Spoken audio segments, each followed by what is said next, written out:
안녕하십니까 시청자 여러분, 반갑습니다. 채널1 사기꾼 학교 보내 김사부입니다. 오늘은 시행사 사기의 사례를 알아보도록 하겠습니다. 신축 고층 상가 건물의 최고 위층에 영화관이 들어온다는 분야 광고 내용을 보고 안정적인 수익을 창출할 수 있다고 기대를 하고 커피숍을 차릴 목적으로 영화관이 들어오는 건물의 상가를 분양받기로 하고 계약을 합니다. 그러나 영화관의 입점이 취소되면서 분양자는 계약을 취소하고 분양대금을 돌려받기 위해서 대금 반환 청구 소송을 한 사건입니다. 영화관 입점이라는 분양 광고를 보고 상담을 통해서 안정적인 수익을 위해 시세보다도 더 높은 분양가를 내고 분양 계획을 한 것이 인정되어서 분양대금 반환 청구 소송에서 승소한 판례입니다. 영화관 입점을 통한 내 점포의 기대 수익이라는 기대치가 없었다면 분양을 하지 않았을 거라는 당연한 것을 재판부에서 인정을 해서 판결한 것이었습니다. 분양 계약을 제공한 동기 자체가 법률 행위의 중요한 부분이라고 판단되었기 때문에 이러한 판례가 나오는 것입니다. 하지만 여기서 중요한 사안은 청약의 유인이라는 것인데,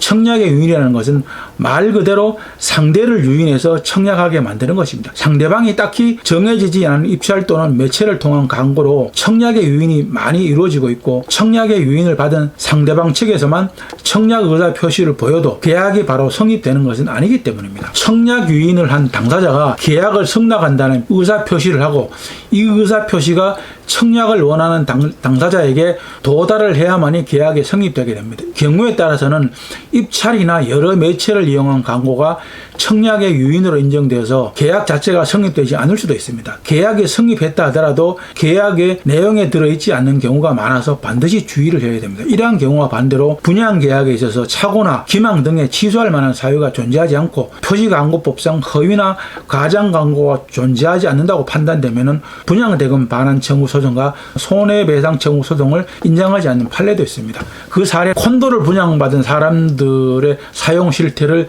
지방자치단체에서 파악하고 콘도로서 활용되는 것이 아니라 별장이나 주택으로 사용된다고 판단해서 과세를 한 사건이었습니다. 그런데 분양자들은 콘도 분양 계약 당시에 조세 감면 혜택이 있다고 해서 계약을 체결했는데, 분양자들을 착오를 하게 하고 기망하였다는 이유로 분양 계획을 취소하면서 분양대금 반환 청구 소송과 그에 추가로 허위 가장 광고에 속았다는 이유로 손해배상 청구 소송을 하였지만, 계약서에 조세 감면 혜택 사실이 명시되어 있지 않았고, 조세 감면 혜택이 콘도의 특성상 분양 계약 체결에 있어서 중요한 사안으로 적용되지 않았다는 사실이 인정되어서 분양대금 반환 청구 소송은 물론 손해배상 소송까지도 모두 패소한 판례입니다. 그래서 우리는 사건의 종류마다 해결 방법이 다르기 때문에 법률 전문가의 도움을 받는 것이 사건 해결에도 유리하고 빠르게 진행도 되고 원하는 결과를 얻을 수 있습니다. 그리고 소송을 시작할 때는 소송의 주체를 정확하게 파악하고 준비를 해야 합니다. 아파트, 상가, 오피스텔 등의 사업의 주체는 시공사가 아닌 시행사입니다.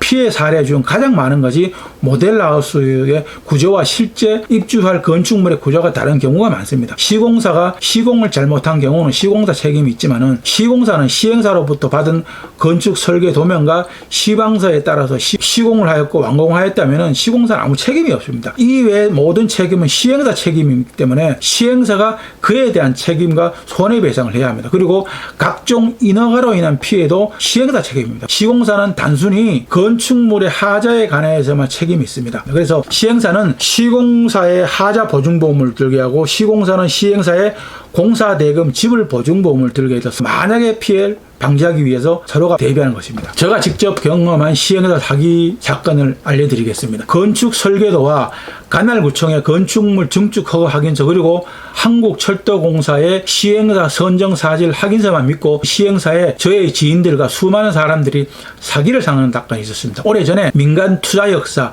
지하철 역사 재건축 시행 바람이 한창 불었을 때였습니다. 이 사업은 기부 체납 형식으로 시행사가 사업의 주체가 돼서 증축을 하고 상가나 시설물 임대 사업이나 직영사업으로 수입이 발생하는 형태입니다. 처음 10년 동안은 토지 사용료만 한국철도공사에 납입을 하고 10년이 지나면은 한국철도공사에 기부하는 형식입니다. 저는 시행사 대표 사기꾼 정씨와 투자자 김씨, 시공사 대표 이씨 등 다수의 관계자들과도 알고 지내는 사이였습니다. 저는 시행사 대표 사기꾼 정씨로부터 S역의 민자역 증축 시행사업을 자신이 맡았다고 하면서 골프 연습장과 피트니스 센터를 포함해서 총괄 사업 본부장을 저에게 제의를 해왔습니다. 그러나 저는 그때 이미 다른 사업을 하고 있어서 이 사업 계획서를 별 관심도 없이 검토를 해본 적이 있었습니다. 한국철도공사와 수도권사업본부로부터 민자역사 증축 시행사업을 승인받은 것은 사실이었습니다. 관할구청으로부터 해당 건축물의 증축 인허가도 취득한 것은 사실이었습니다. 이미 증축 설계가 1차가 끝나고 2차 설계 변경까지 하고 있었습니다. 정확한 시장 조사는 안 해봐서 모르겠지만은 수지 분석이나 투자 가치, 손익 분기점,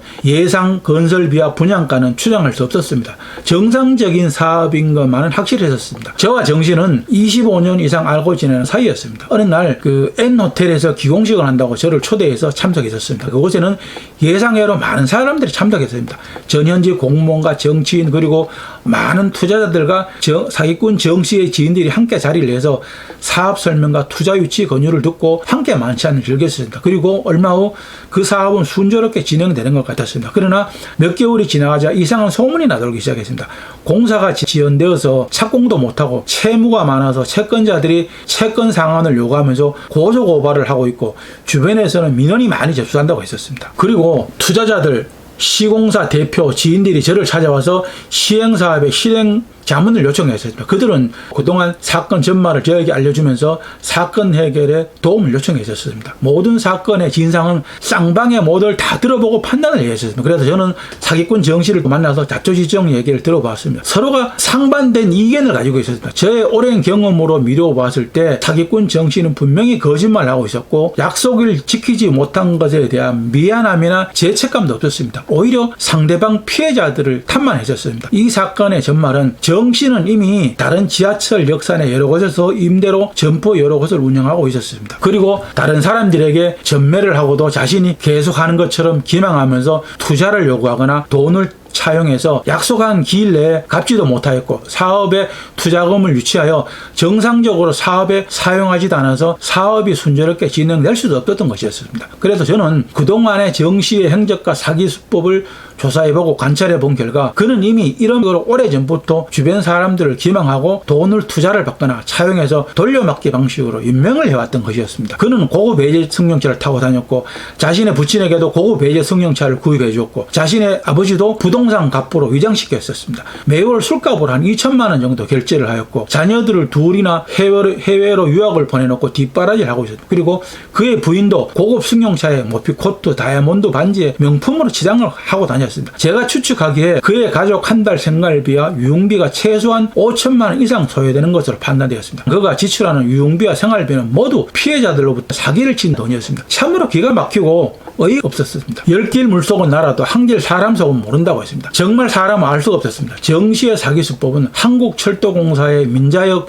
증축 시행 사업이라는 좋은 명분과 관할구청의 건축물 증축 허가서를 들고 다니면서 시공사를 선정하는 과정에서 이미 시공사를 정해놓고 그 시공사 대표에게도 공사 수주를 미끼로 돈을 5억 원 가량을 차용하고 있었습니다. 그러나 다른 시공사들을 중복으로 선정하면서 속이고 돈을 빌려주면 공사를 준다고 감언 이설로 유혹하면서 자금을 또 차용했습니다. 그리고 전기공사, H빔공사 이런 공사들을 따로 분리하면서 동일한 수법으로 수많은 업체들로부터 적게는 5천만 원부터 5억 원까지 차용하면서 편취했습니다. 착공도 하지 못한 건축물에 상가 임대를 약속하면서 여러 사람들에게 금원을 차용하고 편취해서 그 피해 금액이 파악된 것만도 약 한 70억 원이 넘었습니다. 그리고 밝혀지지 않은 채권도 수십억 원 이상 될 걸로 판단했었습니다. 더욱더 기가 막혔던 것은 현직 고위 공무원들도 돈을 차용해 주었고 나중에 사건이 커지고 검찰이나 경찰에서 조사가 시작되고 시끄러워지니까 모두 시시하고 넘어가고 있었습니다. 나중에 재판 과정에 그들을 증인으로 신청했는데 그들은 하나같이 자신들은 돈을 차용해 준 적이 없다면서 법정에 사실 확인서를 제출하였고 자신들의 채권을 다 포기했습니다. 기가 구리니까 자신들의 채권을 포기하는 웃지 못한 그런 총국까지 벌어졌었습니다. 그러나 사건이 확대되었고 저는 정씨를 만나서 중재에 나섰습니다. 돈을 변상할 수 없으면 시행사업의 모든 거래안을 채권자한테 위임하는 것이 당신이 살 길이라고 내갔습니다. 그 정씨는 오히려 채권자들을 업무방해, 사기, 기물파손, 폭행 등으로 고소를 했습니다. 마침내 채권단이 구성되고 집회 시위를 하고 지하철 역사 두 곳에서 연일이 이루어졌습니다. 한국철도공사와 청와대 청원 민원을 접수하고 관할구청에 공사 중지 명령 가처분 신청 진정서를 접수하였습니다. 사건이 점점 거칠어졌었고 정 씨는 거짓을 일삼으면서 피해자들에게 사과나 합의를 하기보다는 오히려 더욱더 열을 올렸습니다. 이번에는 시행 건축물 옥상에다가 분양 대행사를 위탁해서 착공도 하지 못한 건축물의 상가를 분양하기 시작했습니다. 참으로 사기 수법이 대담해졌습니다. 사건이 다급해지자 분양 계약금들을 받고 가로채서 도망을 가려고 결심한 듯 했었습니다. 이러한 상황들을 더 이상 지켜보면 더 많은 피해자가 발생할 것을 염려해서 채권단에서 집회 시위와 더불어서 주변에 사기 분양, 시행사의 사기 행각을 아닌 현수막을 제작해서 내걸고 언론사에 제보를 하고 강력하게 법적 대응을 했었습니다. 이 점에 채권단 측 변호사를 통해서 알게 된 사기꾼 정씨의 실체가 정말로 놀라웠습니다. 그는 사기 전과만 16범이었고 사문서 위조, 근로기준법 위반 등으로 범죄 전력만 전과 20범이 넘었습니다. 당시 변호사가 하는 말이 저 정도면은 사기 사건 하나만 두고 보면은 사기 범죄는 변호사들보다 한 수 위라고 그렇게 말을 했습니다.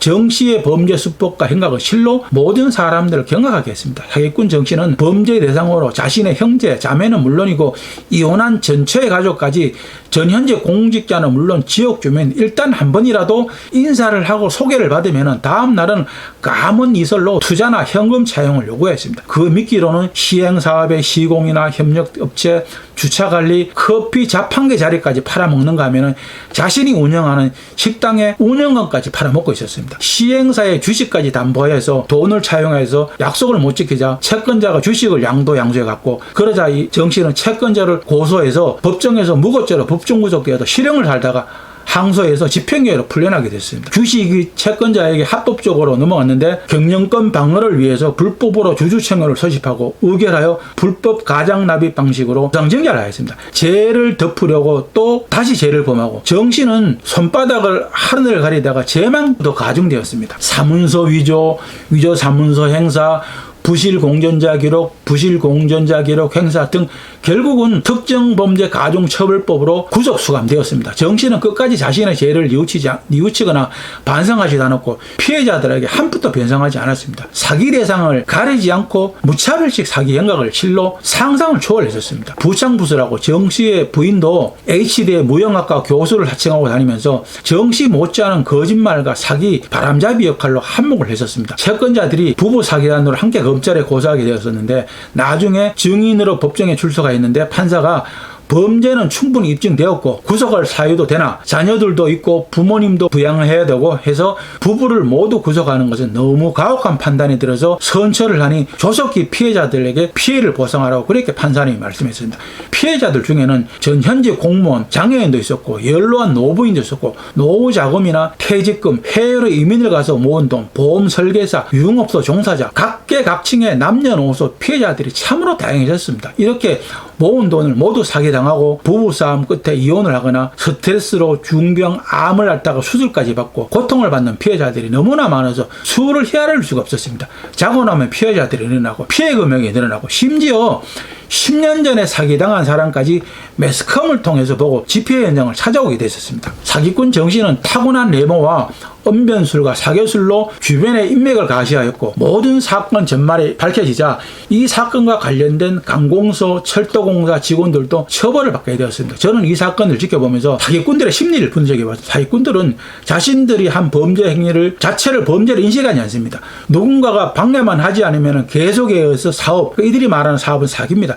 사기를 이어나갈 수 있다고 생각하고 있었습니다. 자신의 거짓말을 현실로 착각하는 가대망상증과 타인에 대한 피해를 전혀 죄의식이나 죄책감을 느끼지 못했습니다. 그리고 범죄 행각이 발각되면 그에게 변호인단을 구성해서 재판을 차일피일 미루고 맞고소하고 하면서 시간을 벌었고 거액을 받은 변호사는 검찰, 경찰, 사법부와 더러운 재판의 뒷거리를 삼았습니다. 미꾸라지처럼 법망을 피해서 달아나거나 구속 수감되면 항소하고 상고해서 형량을 감형받고 형이 확정되어서 수감되면은 변호사를 재선임해서 교도소를 이감 신청하고 일정 기간이 지나면은 특별 사면이나 모범수로 형기를 다 마치기도 전에 풀려나기도 했습니다.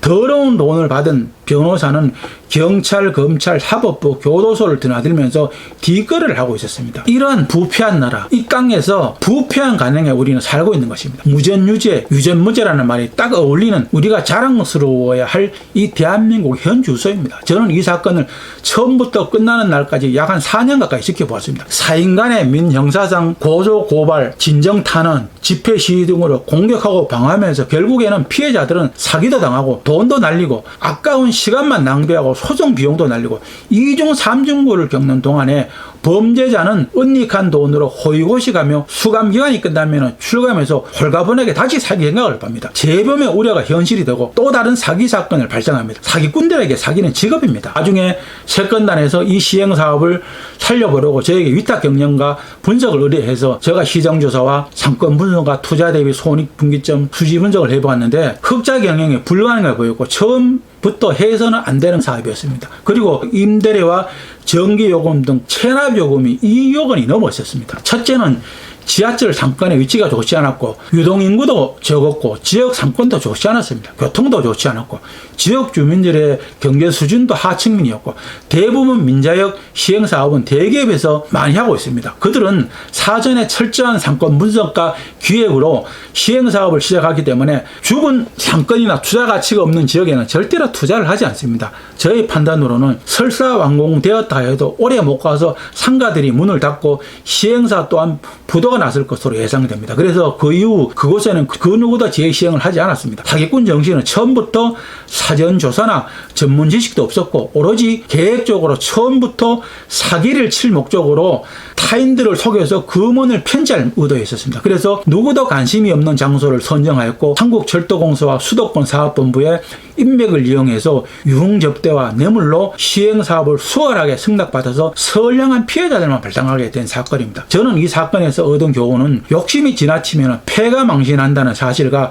모르는 것은 처음부터 하지 말아야 하며 오랜 송사도 폐가가 된다는 사실을 뼈속 깊게 느꼈습니다. 그리고 사람은 함부로 믿어서는 절대로 안 된다는 것을 해삼 깨우치게 되었습니다. 예로부터 큰 부자는 하늘이 내린다고 했습니다. 그리고 부지런하면은 밥은 굶지 않고 살 수 있다고 했습니다. 타인에게 돈을 빌려주지 말 것, 타인에게 보증을 서지 말 것, 타인에게 명의를 차용해 주지 말 것, 인생을 평탄하게 살고 싶으면 이 세 가지는 절대적으로 지켜야 합니다. 오늘도 저희 방송이 여러분들에게 유익했습니까? 여러분들을 생각하는 마음으로 열심히 준비해 봤습니다. 여러분들에게 많은 도움이 되었으면 좋겠습니다. 그렇다면 시청자 여러분들 오늘도 좋아요, 구독하기 꾹 눌러주는 거 잊지 마십시오.